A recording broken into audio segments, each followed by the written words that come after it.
ഇപ്പോൾ B J പിയിലുള്ള P C George ഇങ്ങനെ തന്നെയാണ് അന്നും ഇന്നും. തെറ്റ് കണ്ടാൽ വിളിച്ചു പറയും, തനിക്ക് ഇഷ്ടമില്ലാത്ത കാര്യം കണ്ടാലോ അതും വിളിച്ചു പറയും. അപ്രിയ സത്യങ്ങൾ എപ്പോഴും തുറന്നു പറയാനുള്ളത് എന്നാണ് പി സി ജോർജിന്റെ ഒരു ന്യായം. പക്ഷേ ഇക്കുറി ബി ജെ പിയിലേക്ക് വന്ന പി സി ജോർജ് ഈ ന്യായങ്ങളൊക്കെ അങ്ങ് മാറ്റിവെക്കേണ്ട ഒരു അവസ്ഥയിലാണ്.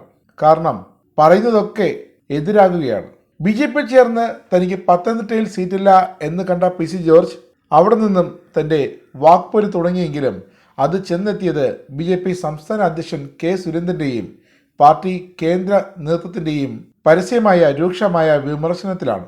വായിൽ തോന്നിയ എന്തും വിളിച്ചു പറയാനുള്ള പാർട്ടിയല്ല ബി ജെ പി എന്ന് കെ സുരേന്ദ്രനടക്കം പി സി ജോർജ് മുന്നറിയിപ്പ് നൽകി. അതോടെ തൽക്കാലത്തേക്ക് പി സി ജോർജ് അടങ്ങുകയും ചെയ്തു. ഇതിനുശേഷമാണ് കോട്ടയത്ത് ബി ഡി എസിന്റെ സ്ഥാനാർത്ഥിയായി തുഷാർ വെള്ളാപ്പള്ളിയുടെ സ്ഥാനാർത്ഥിത്വം പ്രഖ്യാപിക്കുന്നതിന് മുമ്പ് തന്നെ തുഷാറിനിട്ടും അച്ഛൻ വെള്ളാപ്പള്ളി നടേശനിട്ടും പി സി ജോർജ് ഒന്ന് ചൊറിഞ്ഞത്. ഇതിലും കേന്ദ്ര നേതൃത്വത്തിന് മുന്നിൽ പരാതിയുമായി തുഷാർ വെള്ളാപ്പള്ളി ചെന്നിരുന്നു. അതിലും പി സി ജോർജിനെ താക്കീത് ചെയ്യുകയായിരുന്നു പാർട്ടി നേതൃത്വം. അതിന് പിന്നാലെയാണ് കോഴിക്കോട് ചെന്നിട്ട് മാഹിയിലെ സ്ത്രീകളടക്കമുള്ളവരെ പി സി ജോർജ് അസഭ്യ ഭാഷയിൽ പ്രതികരിച്ചത്. ഇതിനെതിരെ ഇപ്പോൾ പോലീസ് കേസെടുത്തിരിക്കുന്നു. പി സി ജോർജിനെതിരെ രൂക്ഷമായ വിമർശനമാണ് കഴിഞ്ഞ ആഴ്ച കോഴിക്കോടും ഉണ്ടായിരിക്കുന്നത്. ഇപ്പോഴെന്താണ് പി സി ജോർജിന്റെ കാര്യത്തിൽ സംഭവിച്ചിരിക്കുന്നത്? പി സി ജോർജിനെ ഇനി ബി ജെ പിയുടെ ഒരു തെരഞ്ഞെടുപ്പ് പ്രചരണ യോഗങ്ങളിലും പരിപാടികളിലും പരസ്യമായി പങ്കെടുപ്പിക്കേണ്ട എന്ന് തന്നെയാണ് ബി ജെ പി സംസ്ഥാന ഘടകത്തിന്റെ തീരുമാനം. കോഴിക്കോട് സംഭവം കൂടി കണക്കിലെടുത്താണ് ഈ തീരുമാനം. ഇങ്ങനെ പോയാൽ P C George B J പിക്ക് കിട്ടേണ്ട വോട്ടുകൾ കൂടി ഇല്ലാതാക്കും എന്നൊരു ഭീതി ഇപ്പോൾ സംസ്ഥാന നേതൃത്വത്തിനുണ്ട്. പ്രത്യേകിച്ച് കോട്ടയത്ത് എൻ ഡി എ സ്ഥാനാർത്ഥി ബി ഡി എസിന്റെ തുഷാർ വെള്ളാപ്പള്ളിയുടെ തെരഞ്ഞെടുപ്പ് പ്രവർത്തന കൺവെൻഷനിൽ പി സി ജോർജിനെ വിളിക്കരുത് എന്ന കർശന നിർദ്ദേശമാണ് തുഷാർ വെള്ളാപ്പള്ളിയും മറ്റ് ബി ഡി എസ് നേതാക്കളും നൽകിയിരിക്കുന്നത്. അവരക്കാര്യം ബി ജെ പി നേതൃത്വത്തോട് അറിയിച്ചും കഴിഞ്ഞു. പി സി ജോർജ് കോട്ടയത്ത് വരണ്ട, കോട്ടയത്ത് വന്ന് വാ തുറക്കേണ്ട കാര്യമില്ല എന്നാണ് തുഷാർ വെള്ളാപ്പള്ളി ഉറച്ചു പറയുന്നത്. അതിൽ നിന്നും ഒരു മാറ്റവും ഉണ്ടാകില്ല എന്നും തുഷാർ വെള്ളാപ്പള്ളി പറയുന്നു. കാരണം കോഴിക്കോട് മോഡലിൽ കോട്ടയത്ത് വന്ന് റബ്ബർ കർഷകരുടെ നാട്ടിൽ വന്ന് പി സി ജോർജിൻ്റെ സ്വന്തം കോട്ടയത്ത് വന്ന് എന്തെങ്കിലുമൊക്കെ വിളിച്ചു പറഞ്ഞാൽ അത് ഉള്ള വോട്ട് കൂടി ബി ഡി ജെ എസിന് ഇല്ലാതാക്കും എന്നൊരു ഭീതി ചെറുതായിട്ടല്ല നന്നായിട്ട് തന്നെ തുഷാർ വെള്ളാപ്പള്ളിക്കുണ്ട്. അതുകൊണ്ട് തന്നെ തുഷാർ വെള്ളാപ്പള്ളി വളരെ കരുതലോടെ ഇരിക്കുകയാണ്. പി സി ജോർജ് തൻ്റെ വീട്ടിൽ നിന്നും ഇറങ്ങി കോട്ടയം മണ്ഡലത്തിൻ്റെ ഏതെങ്കിലും ഒരു ഭാഗത്ത് എത്തിയാൽ പോലും വിവരം അറിയിക്കണം എന്നൊരു നിർദ്ദേശം കൂടി എൻ ഡി എ അണികളോട് തുഷാർ വെള്ളാപ്പള്ളിയുടെ പ്രചരണ വിഭാഗം നിർദ്ദേശം നൽകിയിട്ടുണ്ട്. കാരണം മറ്റൊന്നുമല്ല, പി സി ജോർജ് എവിടെ ചെന്നാലും എൻ ഡി എയുടെ പ്രതിനിധിയാണ്, ബി ജെ പി നേതാവാണ്. അതുകൊണ്ട് തന്നെ പി സി ജോർജ് എവിടെ ചെന്ന് എന്ത് പറഞ്ഞാലും അത് എൻ ഡി എ സ്ഥാനാർത്ഥിക്ക് വേണ്ടി പറയുന്ന ആ രീതിയിലായിരിക്കും പറയുക. അത് എന്തായാലും വിനയാകും. അതുകൊണ്ട് ഇത്തരം സന്ദർഭങ്ങൾ സാഹചര്യങ്ങൾ ഒഴിവാക്കണം എന്ന കടുത്ത നിർദ്ദേശത്തിലാണ് തുഷാർ വെള്ളാപ്പള്ളിയും ടീമും. ഇനി പി സി ജോർജിന് പറയാനുള്ളത്, കോട്ടയത്ത് തന്നെ വിളിച്ചിട്ടില്ല, എൻ ഡി എയുടെ പരിപാടിയാണ് എന്നിട്ടും തന്നെ വിളിച്ചിട്ടില്ല, അതുകൊണ്ട് തന്നെ താൻ പോകുന്നില്ല എന്ന് വളരെ വ്യക്തമായി പി സി ജോർജും മറുപടി നൽകുന്നുണ്ട്. തുഷാർ വെള്ളാപ്പള്ളിക്ക് പി സി ജോർജ് നല്ലൊരു ഉപദേശം കൂടി നൽകുന്നുണ്ട്. 1,00,000 വോട്ടിന് വരെ കോട്ടയത്ത് വിജയിക്കാൻ പറ്റിയ സീറ്റാണ്. തുഷാർ വെള്ളാപ്പള്ളിക്ക് കോട്ടയത്ത് അനായാസേനം വിജയിക്കാം. പക്ഷേ മര്യാദയ്ക്ക് അവിടെ പ്രവർത്തനം നടത്തിയാൽ വിജയിക്കാം. ഈ മര്യാദയ്ക്ക് എന്ന വാക്ക് പി സി ജോർജ് ഉപയോഗിച്ചിരിക്കുന്നത് മറ്റൊന്നുമല്ല, തന്നെ കൂടെ കൂട്ടിയാൽ ബി ഡി എസ് സ്ഥാനാർത്ഥിക്ക് ബി ജെ പിയുടെ വോട്ടുകൾ കൂടി കോട്ടയത്ത് കിട്ടും. തനിക്ക് ബന്ധമുള്ള, തനിക്ക് പരിചയമുള്ള കോട്ടയത്തെ വോട്ടുകൾ കൂടി ബി ഡി എസ് സ്ഥാനാർത്ഥിക്ക് കിട്ടും.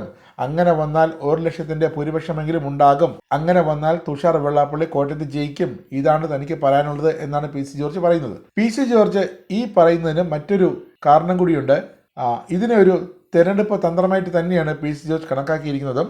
തുഷാർ വെള്ളാപ്പള്ളി കോട്ടയത്ത് വിജയിക്കുന്ന കാര്യം ഏതാണ്ട് 50% താഴെ മാത്രമാണ് സാധ്യത എന്ന് ബി ജെ പിക്കും വ്യക്തമായി അറിയാം. ബി ജെ പി സ്ഥാനാർത്ഥിയല്ല, ഘടകകക്ഷിയുടെ സ്ഥാനാർത്ഥിയാണ്. തുഷാർ വെള്ളാപ്പള്ളി ചോദിച്ചു വാങ്ങി കോട്ടയത്തെത്തിയതാണ്. അപ്പോൾ ഇനി എങ്ങാനും ഗംഭീര ഭൂരിപക്ഷത്തിൽ കോട്ടയത്തെ തോമസ് ചാഴിക്കാടൻ ജയിക്കുകയും തുഷാർ വെള്ളാപ്പള്ളി 3ാം സ്ഥാനത്തേക്ക് എത്തുകയും ചെയ്താൽ തന്നെ കൂടി പങ്കെടുപ്പിക്കാതെ കോട്ടയത്ത് ഒരു ക്രൈസ്തവ സമുദായ പ്രതിനിധി കൂടിയായ ബി ജെ പി അംഗം കൂടിയായ തന്നെ കൂടി പങ്കെടുപ്പിക്കാതെ തുഷാർ വെള്ളാപ്പള്ളി നടത്തിയ പ്രചരണ പ്രവർത്തനങ്ങളുടെ ഫലമായിട്ടാണ് ഈ തോൽവി എന്ന് തെരഞ്ഞെടുപ്പിന് ശേഷം ചേരുന്ന അവലോകന യോഗങ്ങളിൽ പി സി ജോർജിന് കണക്കുകൾ നിരത്തി വ്യക്തമായി സമർത്ഥിക്കാൻ കഴിയും. അതിനുള്ള ഒരു അവസരമായാണ് തുഷാർ വെള്ളാപ്പള്ളിക്കിട്ട് പാർട്ടിക്കുള്ളിൽ കൊടുക്കാൻ പറ്റിയ കൊട്ട് നൽകാൻ വേണ്ടിയിട്ട് തന്നെയാണ് പി സി ജോർജ് ഇപ്പോഴും ഈ ഒരു അവസരത്തെ കണ്ടുകൊണ്ടിരിക്കുന്നത്. എന്തായാലും കോട്ടയത്തടക്കം സംസ്ഥാനത്തെ ഒരു പ്രചരണ വേദികളിലും ടെലിവിഷൻ ചാനലുകളിലെ പ്രതികരണങ്ങളിലും ഒന്നും പി സി ജോർജിനെ പങ്കെടുപ്പിക്കരുത് എന്ന ഒരു നിർദ്ദേശം ഇപ്പോൾ BJP സംസ്ഥാന ഘടകം നൽകി കഴിഞ്ഞിട്ടുണ്ട്. അത് ഔദ്യോഗികമായി നൽകിയിട്ടില്ലെങ്കിലും അനിൽ ആന്റണിയുടെ വിഷയവുമായി ബന്ധപ്പെട്ട് പി സി ജോർജ് നടത്തിയ പരാമർശം തൊട്ടിങ്ങോട്ട് പാർട്ടിക്കുള്ളിൽ കിടന്ന് പി സി ജോർജ് പുകയുകയാണ്. പി സി ജോർജിൻ്റെ പരാമർശങ്ങൾ പല BJP നേതാക്കളിലും അസംതൃപ്തിയും അസ്വസ്ഥതയും ഒക്കെ ഉണ്ടാക്കിയിട്ടുണ്ട്. ഇനി പി സി ജോർജിൻ്റെ അടുത്ത ലക്ഷ്യം BJPക്കുള്ളിലെ തങ്ങളാണോ? BJP പ്രതിപക്ഷത്തെ CPMനെയോ കോൺഗ്രസിനെയോ കോൺഗ്രസ് സ്ഥാനാർത്ഥികളെയോ അധിക്ഷേപിക്കുകയോ അല്ലെങ്കിൽ അവർക്കെതിരെ അവരുടെ കോട്ടങ്ങൾ ജനത്തിന് മുന്നിൽ വിളിച്ച് പറയുകയോ ചെയ്യാതെ സ്വന്തം പാർട്ടിക്കുള്ളിൽ ഉള്ളവരെ തന്നെ പി സി ജോർജ് ലക്ഷ്യമിടുന്നത് ഒരു വ്യക്തമായ അജണ്ട തന്നെയെന്നാണ് ഒരു വിഭാഗം BJP പ്രവർത്തകർ പറയുന്നത്. അതുകൊണ്ട് തന്നെ നേരത്തെ തന്നെ അനിൽ ആന്റണിയെ പത്തനംതിട്ടയിൽ സ്ഥാനാർത്ഥിയാക്കിയപ്പോൾ പി സി ജോർജ് തൻ്റെ അമർഷം പരസ്യമായി പ്രകടിപ്പിച്ചപ്പോൾ പി സി ജോർജിന് കടുത്ത താക്കീതാണ് BJP സംസ്ഥാന അധ്യക്ഷൻ കെ സുരേന്ദ്രൻ നൽകിയത്.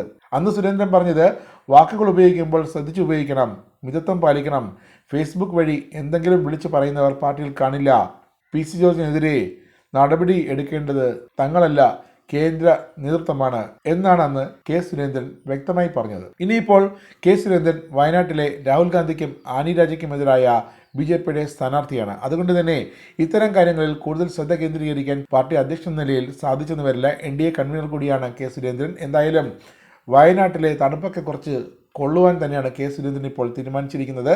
അതിനായി സുരേന്ദ്രൻ വയനാട്ടിലേക്ക് ഉടനെ എത്തും. അതുകൊണ്ട് തന്നെ ഇത്തരം കാര്യങ്ങളിൽ ഇനിയൊരു പി സി ജോർജിന് ഒരു താക്കീതുണ്ടാകില്ല.